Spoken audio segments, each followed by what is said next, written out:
एक गांव में एक राक्षस लोगों को मरवाकर उनके शरीर का इस्तेमाल करके बहुत सी चुड़ैलों को बनाना चाहता था। गांव वाले चुड़ैल से बचने के लिए अपने घरों के दरवाजों पर मशाले जला लेते हैं, पर चुड़ैल अपना शरीर छोटा करके खिड़की के रास्ते एक और औरत को उठा ले जाती है। नहीं, मेरी पत्नी को छोड़ दो चुड़ैल जी, छोड़ दो। शोर सुनकर सभी गांव वाले बाहर आ जाते हैं। अरे भाई, क्या हुआ? क्यों रो रहे हो?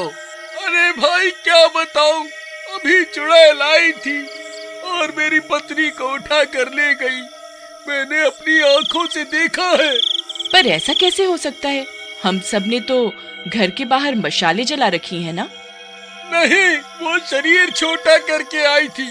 मेरी पत्नी को भी छोटा करके खिड़की के रास्ते से ले गई। अभी वो ज्यादा दूर नहीं गई होगी। मैं जाता हूँ अपनी पत्नी को बचाने के लिए। अरे नहीं भाई, अगर वो रूप छोटा बड़ा कर सकती है तो पता नहीं और क्या क्या कर सकती होगी। फिर गांव वालों को कुछ समझ नहीं आता और चुड़ैल कई और औरतों को उठाकर ले जाती है और उसका शरीर पूरा हो जाता है। अब तुम पूरी तरह से तैयार हो मेरी रानी। अब मैं तुमसे शादी करूंगा। तुम मेरी महारानी बनोगी। अब पूरे गांव पर हम ही राज करेंगे। जी मालिक, पर अब आप भी मेरे साथ चलो। इन गांव वालों को जल्दी खत्म कर पाएंगे। नहीं नहीं, मैं सिंहासन को छोड़कर नहीं जा सकता। मुझे यहीं रहना होगा, इसीलिए तो तुम्हें बनाया है। अब रात में फिर तुम जाना और गांव वालों को पकड़ के लाना। अगली सुबह गांव में। अरे भाइयों, अब तो उस चुड़ैल का शरीर भी पूरा हो गया। अब वो और भी शक्तिशाली हो गई है। इसी तरह चलता रहा तो एक दिन सारा गांव भूतिया बन जाएगा। हमने उस दिन देखा था कि ये चुड़ैल आग से डर रही थी। क्यों ना आज रात हम सब एक साथ मिलकर इस चुड़ैल को जला दें? लेकिन भाभी, एक चुड़ैल को तो हम जला देंगे, पर उससे क्या होगा? वो चुड़ैलों का राजा तो बहुत ही खतरनाक है। वो इसके जैसी और चुड़ैलें बना लेगा। वो तो बाद की बात है, पहले जो मुसीबत सिर पर है उससे तो निपटना होगा ना। चलो तो ठीक है, आज रात सब मिलकर चुड़ैल का सामना करेंगे। कोई डरेगा नहीं। हाँ भाई, मेरी पत्नी को भी मार डाला, अब मैं इससे नहीं डरता। मैं भी इसे मार कर अपनी पत्नी की मौत का बदला ले लूंगा। फिर रात हो जाती है। सब गांव वाले एक साथ इकट्ठे हो जाते हैं और उनके पास जितनी भी मशाले होती हैं सब अपने हाथों में रख लेते हैं। भाइयों, अब हम सब तैयार हैं। आने दो उस चुड़ैल को। आज इस चुड़ैल को जलाकर राख करना ही है। फिर रात हो जाती है और चुड़ैल वहाँ आ जाती है। अरे वाह गांव वालों, आज एक साथ मरने के लिए इकट्ठे होकर बैठे हो।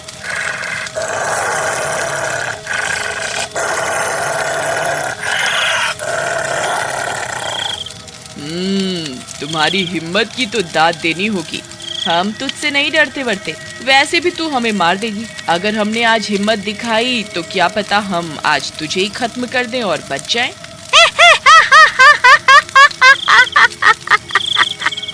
तुम लोग मुझे खत्म करोगे? जरा मैं भी देखूं कैसे। फिर जैसे ही चुड़ैल गांव वालों की ओर बढ़ने लगती है, सब अपनी अपनी मशाले जला लेते हैं और चुड़ैल को जलाने के लिए उसके पास आ जाते हैं। अरे नहीं, हटो पीछे, हटो हटो हटो, पीछे हटो। फिर सब मिलकर उसे आग के हवाले कर देते हैं।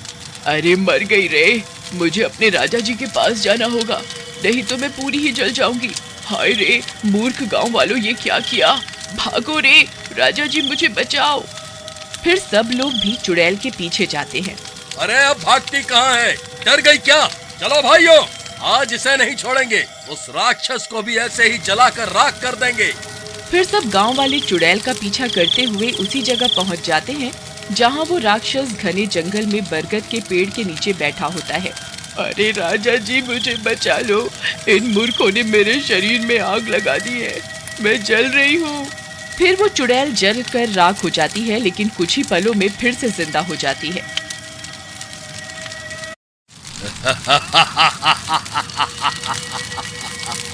गाँव वालों, लो, मेरी मेरी रानी तो फिर से जिंदा हो गई।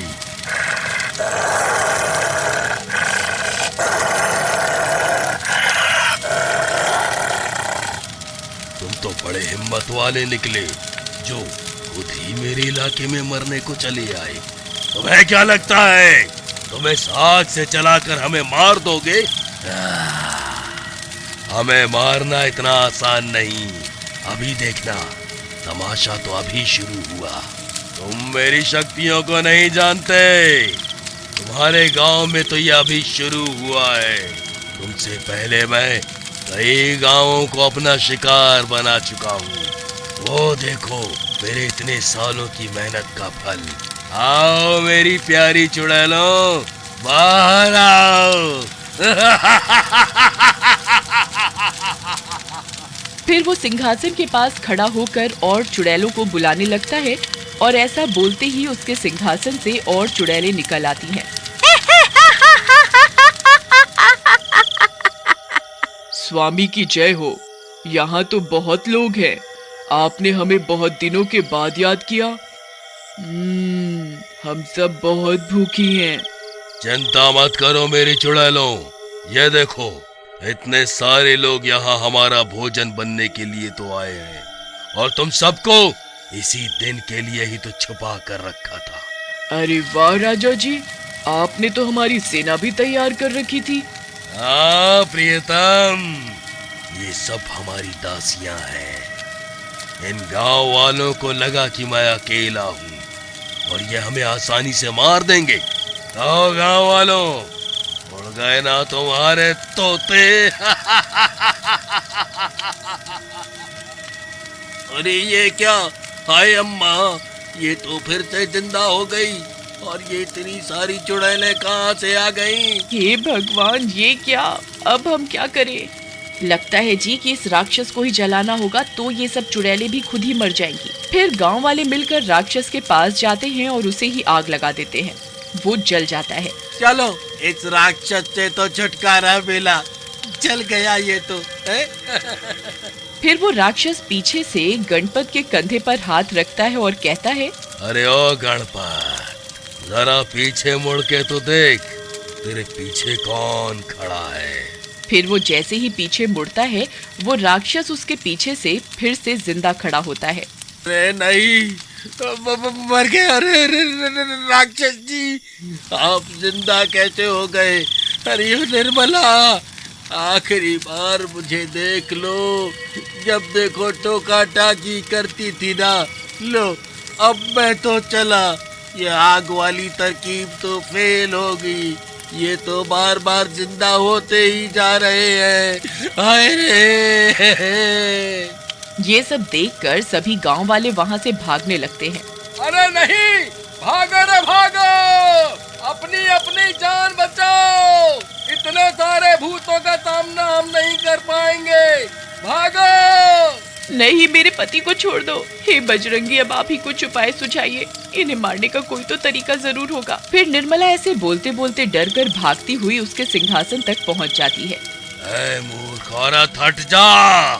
मेरे सिंहासन के पास मत जा आग लेकर, नहीं तो तू जलकर राख हो जाएगी।